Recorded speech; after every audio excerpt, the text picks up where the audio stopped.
Bismillah, Assalamualaikum warahmatullahi wabarakatuh.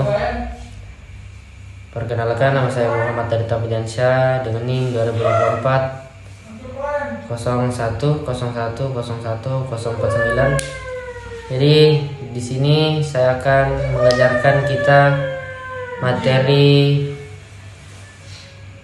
tentang sholat dalam Islam. Sholat adalah ibadah yang dilakukan oleh umat muslim sebagai bentuk komunikasi dan penghambaan kepada Allah Subhanahu wa taala. Salat merupakan salah satu rukun Islam yang wajib dilaksanakan. Adapun dasar hukum salat yakni yang pertama Al-Qur'an. Dalam surah Al-Baqarah ayat 43 Allah Subhanahu wa taala memerintahkan untuk mendirikan sholat. Di dalam hadis Nabi Muhammad SAW bersabda, sholat adalah tiang agama. Barang siapa yang mendirikan berarti ia mendirikan agama. Dan adapun macam-macam sholat fardu atau sholat yang wajib, yakni yang pertama sholat subuh, sholat zuhur, sholat asar, sholat maghrib, sholat isya, dan sholat sunnah. Sholat sunnah ini tergolong sholat yang tidak wajib, tetapi sangat dianjurkan. Ada juga sholat yang lain yang tidak wajib seperti sholat tahajud, sholat duha, sholat rawatib, atau sholat yang sebelum dan sesudah sholat fardu. Selanjutnya rukun sholat yang harus diperhatikan, yakni yang pertama niat, yang kedua takbiratul ihram, yang ketiga berdiri tegak, yang keempat membaca al-fatihah, yang kelima rukuk, dan yang keenam i'tidal, yang ketujuh sujud, yang kedelapan duduk di antara dua sujud, yang kesembilan tasyahud, dan yang terakhir 10.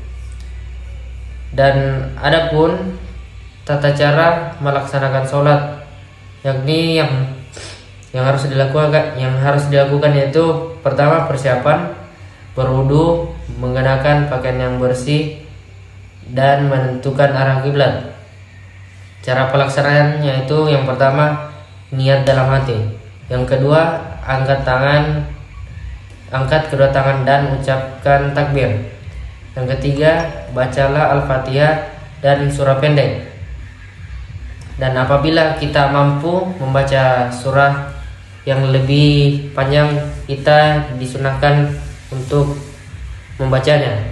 Dan apabila tidak menghafalnya, kita juga disunahkan untuk membaca surah yang pendek untuk memudahkan. Yang keempat, lakukan gerakan rukuk, sujud, dan duduk sesuai rukun. Apa saja keutamaan sholat? Yakni yang pertama mendekatkan diri kepada Allah, yang kedua menghapus dosa, yang ketiga memberikan ketenangan dan kedamaian, dan yang keempat menjadi sarana untuk berdoa dan meminta pertolongan kepada Allah Subhanahu wa taala. Selanjutnya kesalahan umum yang ada dalam sholat. Yang pertama tidak khusyuk, yang kedua melalaikan rukun, dan yang ketiga tidak memperhatikan waktu sholat. Baik, dari materi kita mungkin anak-anak ada yang ingin bertanya. Kalau tidak ada, saya kasih tugas. Silakan dicatat.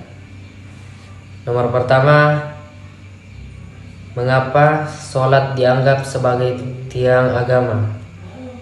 Saya ulangi, mengapa sholat dianggap sebagai tiang agama?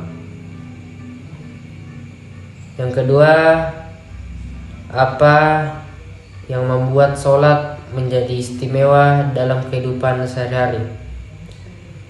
Saya ulangi, apa yang membuat sholat menjadi istimewa dalam kehidupan sehari-hari. Baik anak-anak, mungkin ini saja materi yang dapat kita bahas pada hari ini. Kurang dan lebihnya mohon dimaafkan. Kita akhiri. Assalamualaikum warahmatullahi wabarakatuh.